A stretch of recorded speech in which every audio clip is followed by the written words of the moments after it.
In every generation, God has raised women whose courage, faith, and wisdom shaped the course of history.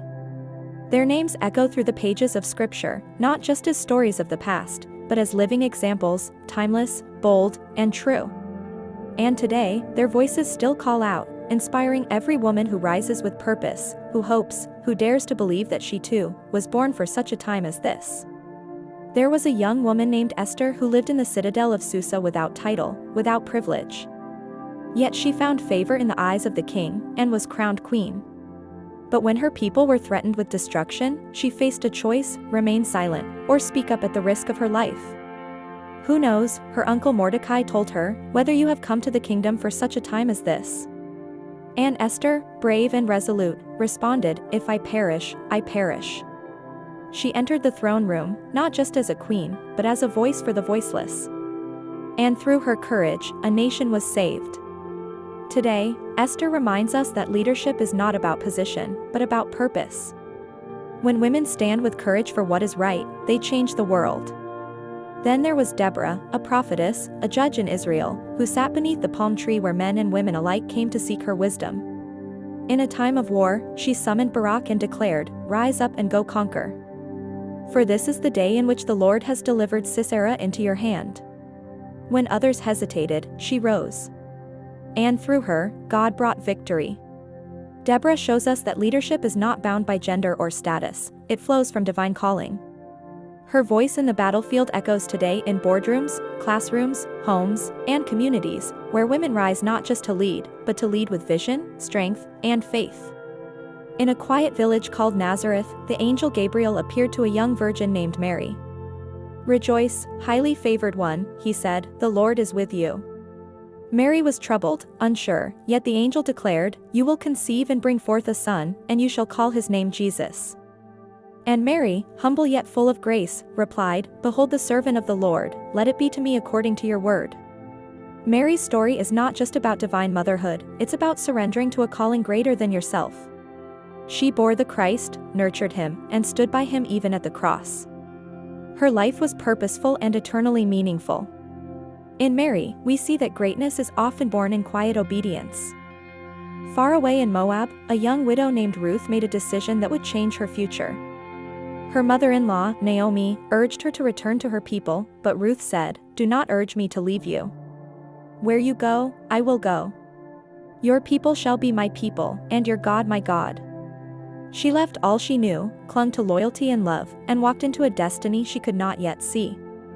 Ruth gleaned in the fields, not knowing that Boaz, a man of honor, would see her faithfulness. She became the great-grandmother of King David, and through her lineage came Christ.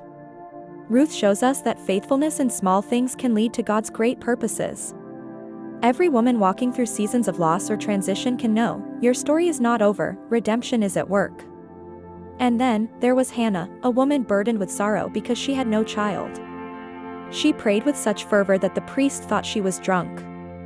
But Hannah said, I have poured out my soul before the Lord.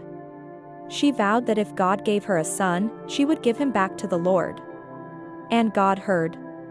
Hannah gave birth to Samuel, one of Israel's greatest prophets. Her faith didn't just produce a son, it shaped a generation.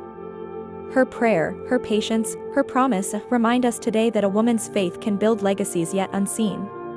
Even in silence, even in waiting, your voice is heard in heaven. Early one morning, while it was still dark, Mary Magdalene came to the tomb. She had followed Jesus, listened at his feet, and stood near him at the cross. When others fled, she stayed. And when she saw the empty tomb, she wept. Then Jesus appeared and said, Mary. And she turned and said, Rabboni. He sent her to the disciples, making her the first witness of the resurrection. Mary Magdalene, once broken, became whole through Christ. Her devotion became her legacy. Today, she reminds every woman who has ever felt unseen or unworthy that Jesus calls you by name. You are not your past. You are a witness to resurrection. And then there is the unnamed woman from Proverbs 31. Who can find a virtuous woman? For her worth is far above rubies. She rises while it is still night. She considers a field and buys it, strength and honor are her clothing. She opens her mouth with wisdom, and in her tongue is the law of kindness. This woman is not a fantasy, she is every woman who builds, nurtures, leads, and loves. Her children rise up and call her blessed, her husband praises her. Many daughters have done well, it says, but you excel them all. Charm is deceptive and beauty is fleeting, but a woman who fears the Lord is to be praised. Women in Bible days played very significant roles. These 7 women, Esther, Deborah, Mary, Ruth, Hannah, Mary Magdalene, and the woman of Proverbs, are more than names in Scripture. They are radiant examples of how God uses ordinary people to fulfill extraordinary purposes. Their faith, strength, and love continue to shine through time, reminding us that when we trust in God, we are never walking alone. They were women of action and heart, of wisdom and worship. And so are you.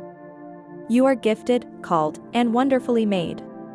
Your story holds the power to inspire, to build, to comfort, and to lead. Whether you're planting seeds today or harvesting fruit tomorrow, your journey matters, and heaven sees it all. Your life is not behind you, it's happening now, full of purpose, full of promise. With each step you take in faith, know that God is guiding you, equipping you, and celebrating your progress. You carry light. You carry grace. You carry potential far beyond what you can see. So lift your head high. Walk boldly. Speak kindly. And remember, you are chosen for such a time as this. Let hope fill your heart, because with God, your future is always bright.